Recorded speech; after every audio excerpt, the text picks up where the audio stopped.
Jalen Davies has committed to the University of Oregon. We got to talk about it after the bumper. Don't be cornering me. Hold up. Time. You gotta help me with that corner shit. What's up, kinfolk? It's RJ Young. I am not on a step mill. Consider hitting the like and subscribe button because I upload a video every single day. It's always college football related, sports related. We have a good time. Today, we got to talk about Jalen Davies, who has decided to commit to the University of Oregon over Ohio State, Arizona State, USC, Oklahoma, Michigan, and others. But really, thought it was going to come down to Ohio State and perhaps Oregon. And then there he goes choosing the Ducks, who I have said aren't a national brand because Nike's a national brand and Oregon is store brand. Kirkland at Costco's Great Value at Walmart. Sam's Choice at Sam's. And then not only do they go and pull another blue chipper, but now they get to count a five-star. Troy Franklin becomes a five-star wide receiver with their recent 247 release on Wednesday. So now they have a five-star in their class, even as they have 14 commits. They're probably going to overtake USC here pretty good with the number one class in the Pac-12. And that's a USC squad that has two top 100 quarterbacks committed to it in the same class, Miller Moss and Jake Garcia. Now, one of the reasons to be really excited about this Oregon class, if you're a Ducks fan, is Ty Thompson's already there. Troy Franklin's already there. You've got your premier cover corner in Jalen Davies, and you're only going to get stronger at a side of the ball that I think you're pretty strong at it already. Microphone just dropped. Now, I'm really into watching how this 2021 Ducks team, let alone the recruiting class, shapes up because I am bullish on Noah Sewell and Justin Flo, as long with Kayvon Thibodeau and then Dante Manning. I mean, you're getting really outstanding talent on the defensive side of the ball. And if you can run the ball and play defense in the Pac-12, that makes you Stanford. If you can actually light up the scoreboard and play defense, that makes you USC, Pete Carroll era USC. And that's what everybody wants to be. Everybody wants to be dynastic. Oregon has not been dynastic, right? We had that brief period where they were awesome with Chip Kelly as head coach, but also, getting Will Lyles to go down there and get you players. They ain't no Will Lyles over there anymore. Now it's all Mario Cristobal. Now it's, are you buying into his program? And while I still believe that they got to get a win against Ohio State before I would take them as a national brand, Mario Cristobal is out here recruiting like it's SEC West, and they have the best opportunity of anybody this side or that side of the Rockies to actually make it into the college football playoff, and they got a clear path, right?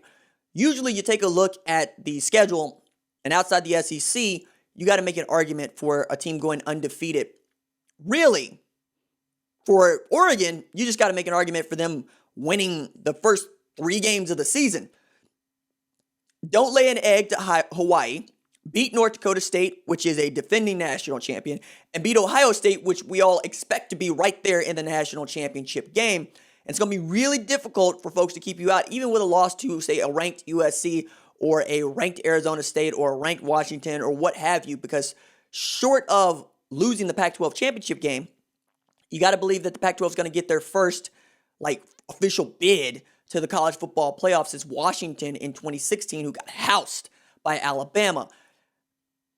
I'm interested to see how this class sticks together, and because of the way that it's being built with 14 commits and a top 10 class, it probably has a way that stays together in ways that, say, Tennessee won't, right? Because if you look at the 247 composite team rankings, you'll see that Clemson is just behind, North Carolina, Tennessee, and that's with, half as many commits as Tennessee. So they're right there recruiting quality and emerging quantity.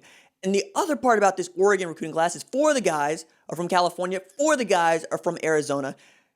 We might say that they let one get away in Nathan Rollins Kaibonge, but I think that's really Oklahoma fans wanting to feel better about themselves with this, because while Kaibonge is a 4-star recruit and a tremendously talented dude, I mean, you cannot teach somebody to be 6'7", 260.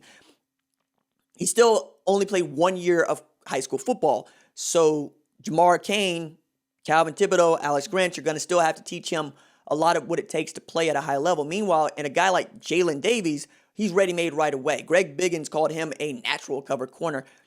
4.7 speed, I'm not really that upset about because I think that's going to drop to 4.55, 4.5 with the right sort of fitness regimen, gets in the strength and conditioning room, actually puts on some weight. Right now, he's about 6 foot, 175. I could see him playing at 190, and he'll have an opportunity to really shine in a defense where he won't be the only person doing the pulling, right? If Noah Sewell gets to play inside linebacker, I'm going to be shocked because I feel like that dude's going to have to drop down, put his hand in the dirt.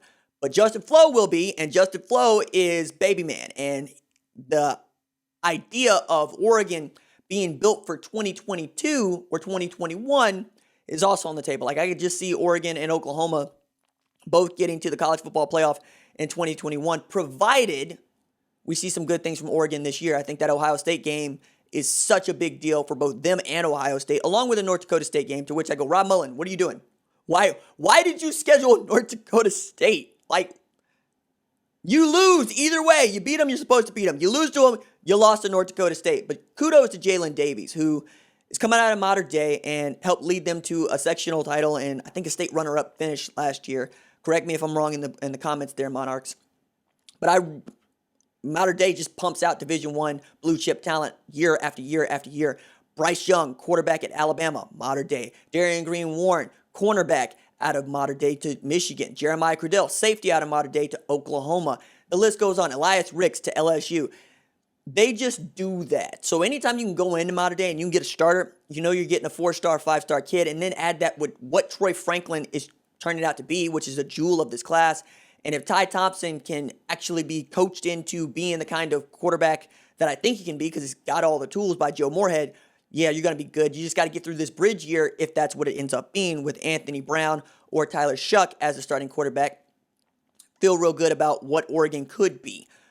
We'll leave the store brand label for now. Beat Ohio State, then come talk to me. Right now, still Nike. Cool. You got some money. That's nice for you. You ain't got no tradition, and you ain't got no national championships. All right, that's it for me. Deuces.